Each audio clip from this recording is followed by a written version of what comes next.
Hey, it's been a rough day. My baby's not doing so good. Cat. My cat, just to clarify. Um, this is I've got a new series. I don't know if I'll continue it or not. I think I might do some Eve Dallas later. This is the D. Louise book series, and I'm Kristina, Kristina. I read books and talk about books, mostly series books, because I like to read series. I like to read the character progression. I like to follow a story, like a soap opera, General Hospital, or a nighttime serial, where each week is there's a story each week, and the story might be concluded that week, but the characters move on from episode to episode, and things happen and they progress. And that's what I like. I like to follow the characters.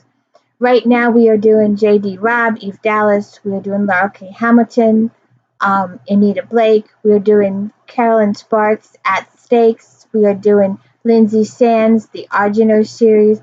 Got a couple different ones coming down the pike. But I saw this one, so I thought I'd give it a try. There's a lot to keep track of. A whole lot to keep track of. A lot of characters. And I love the maps. Okay, so it's Rough Music by Robin Blake. If you like C.S. Harris, you might find these good. If you like that other lady I'm doing, Fidelis, whatever. Sorry, but it's the Cragg and Fidelis mysteries, and we've got a couple. The Hungry Death and the Sacred Mischief, and Death and the Cavalier. And Titus Cragg and his wife, Elizabeth, are looking for a new place to live after the birth of their son, Hector. And they're concerned about disease in the area, and they're looking for a new place to go. So their Fidelis recommends they go to Accrington, where they can live in the dower house of this manor. And when they get there, Mr. Thomas Turvey wants Mr. Cragg to work as a coroner in his own town and tells him what happens. Now, there's a lot of history in the mentality of a mob. I have done a lot of genealogical work, and I copied the newspaper article, but then I decided not to. There's some local history. The mob mentality is enormous. You saw some of that a couple of years ago in Washington, maybe. But there was this lady who, in the southern town, was accused of murdering her husband, and witnesses lined up 6 ways to Sunday to testify against her. She was in jail. She was waiting to be hanged. It was a whole thing. 2 weeks later, the husband shows up. He'd been house hunting in North Carolina. So go figure that one.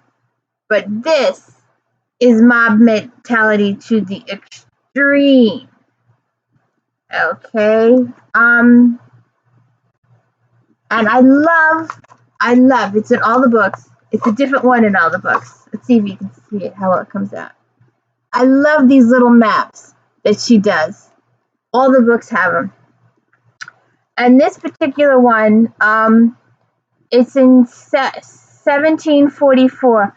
And when an epidemic disease threatens the town, Coroner Titus Cragg takes refuge with his wife and baby in a remote village in East Lancashire, where they hope to enjoy the healthy and tranquil air. But Mr. Cragg finds the rural atmosphere anything but peaceful as he's called upon to investigate horrific death of a local woman who was the victim of cruel community punishment.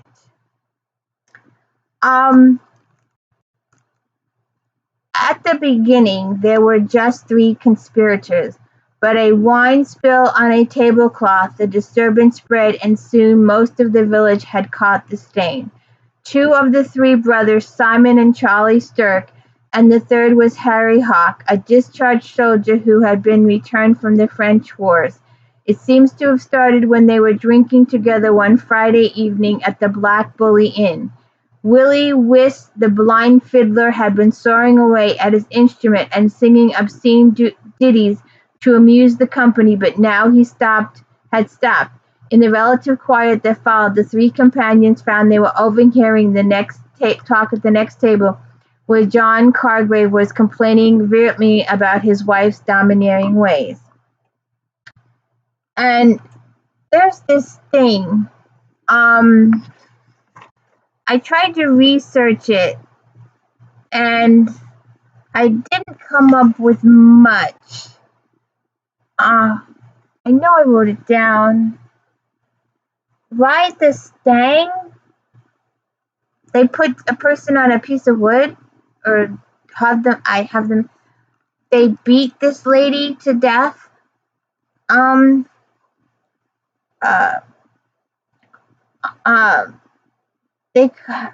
Saturday morning, then the Sticks went down to see the carpenter Peter Castleford and termed them a stang, a stout beam 8 feet long that looked something between a thick plank and a gate post.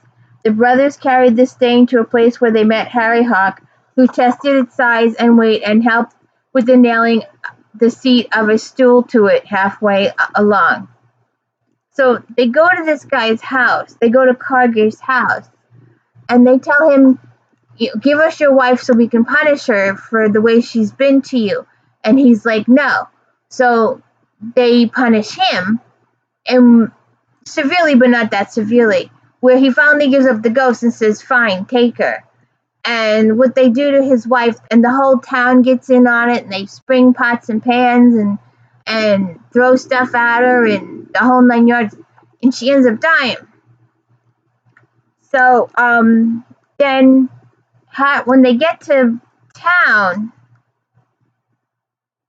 and Mr. Tuve is telling him what happened,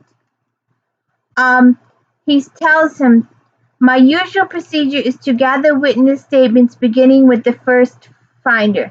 When I have determined who are the key witnesses, I appoint a jury of qualified men and set date for the hearing, which must be held locally and as soon as possible. As the hearing, the witnesses speak and the jury deliberates on the cause of death, after which, guided by me, they must bring in a verdict. Now, the problem is, and I know you probably know this already, so he goes to question all these people, and they're like, oh yeah, blah, blah, blah, blah, blah. But when he gets them on the stand, in front of an audience, they all retract. They're like, oh, I don't remember, plead the fifth situation. I don't remember, maybe, I don't know, you misunderstood me. That kind of situation. So, then they end up in a brawl in the middle of the jury, the whole 9 yards. So they decide that the cause of death was unknown. He gives them, I didn't write down the page, but he's like, you either have to decide she died by an act of God, that she had a heart attack or something. And then you have to determine if she was murdered, like with premeditated kind of situation. And then you have to she died by accident or she died by unknown. And the jury decides she died by unknown. So Titus is really, upset that he could not get justice for this lady. And there is such a large cast of characters. So you have Thomas Turvey, the place that he's living, in the guy's house, and then you have Elizabeth, his wife, Hector. Then you have Luke Fidelis, who works with him, and then you have Thomasina Turvey, who's crippled but she's brilliant. So maybe later on in the series she'll grow up to participate a little bit. Peter Castlefort's the carpenter. Frances Nightingale is the warden of the church. She's a female. She was the only one available to be warden, but she's not the official warden because she's a female and they don't pay her. Billy Whist is the blind fiddler. Gretzel, however you say, Greville Horntree is a rich, mean guy who has a young, sexy trophy wife and apparently treats her very poorly and beats her, supposedly. And, oh look, there's a co-host. I could use a hug, co-host. It's been a day. Come here. Come here, co-host. So, there you go. Co-host to the rescue. Hug. I need hug. It's been a day. You give me a hug? You're a good boy. Yes, you are. And, and there's John Grubb is the constable, but he's not very good at it. So, there's just a lot to unpack, and there's a lot of characters to follow. And eventually, Flora Horntree, she, as a secondary plot in the book, she leaves her husband because supposedly he beats her, and apparently she's allergic to bee stings, which may or may not lead to her demise. By the end of the book, there's 4 people deceased. And there is 2 more inquests going on here. So that's that one. Rough music. Then I had these in order, but now they're not in order anymore. Sacred Mischief. 17. Oh, that's a later one. So let's see. 47. 45. Okay, so this is the next book.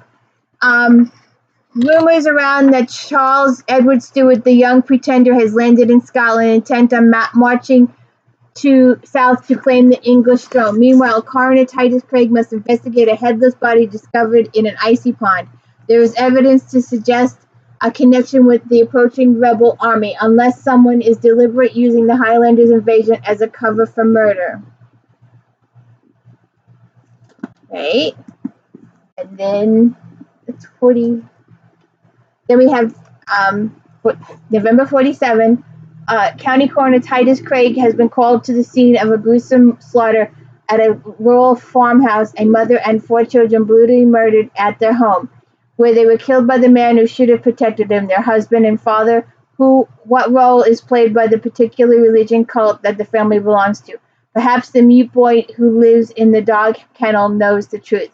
Meanwhile, Titus's friend, Dr. Luke Fidelis, is a guest of a wealthy landowner and a local magistrate, John Blackburn, at nearby Oxford Hall. When a blackened but well-preserved body is discovered deep beneath Blackburn's house, Cragg and Fidelis are asked to investigate, but how they can make headway when, as soon as they learn this corpse might have been buried in the ground for centuries. And the last one so far. Secret Mischief. In April 46, when Coroner Titus Cragg is called to examine a body found shot to death at a local farm, he finds himself drawn into a bizarre and complex case where nothing is as it first appears. As he questions those who knew the victim, it becomes clear that not everyone is telling the truth. Could the motive for the murder lie in a dangerous contract the dead man had signed more than 20 years before, a so-called Tyne agreement? Just when does the victim's enigmatic lawyer Ambrose Parr know that he's not revealing? He and Dr. Luke Fidelis attempt to track down the 6 other signatures attached to the contract. So check it out. They're interesting. There's just a lot to keep track of, a lot of characters to keep track of. It's just a lot.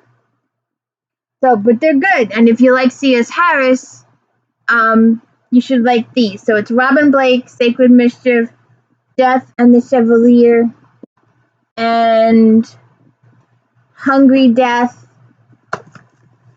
and Rough Music. And Rough Music had to do with the fact that they were banging the pots and pans and stuff.